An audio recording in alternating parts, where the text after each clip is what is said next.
Binabati ka pala ni Ate Mers. Tsaka mga kapitbahay ko po. Binabati po ko. Binabati ko po.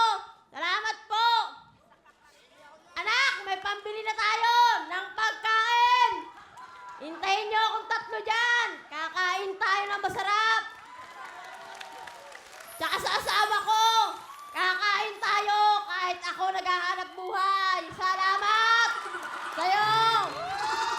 Ha? Salamat.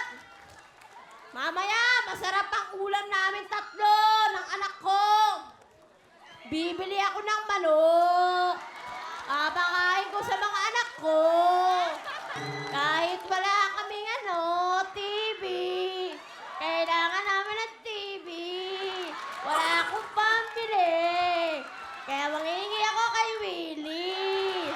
Pwede po ba? Pwede!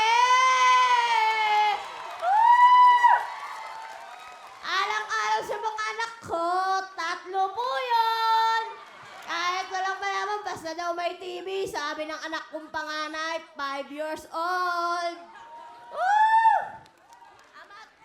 Okay, biyak ka tamang bili. Amat po! Ayan ha, para sa anak mo. Para sa mga anak mo.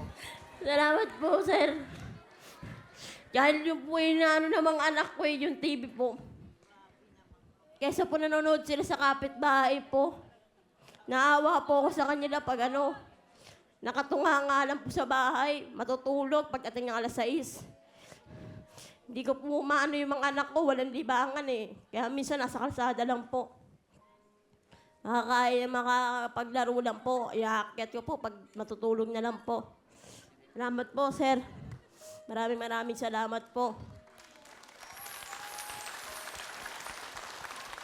Alam nyo kayo, ikaw, magpasalamat ka sa akin lahat. Yan, tigpa 5,000 na kayong lahat.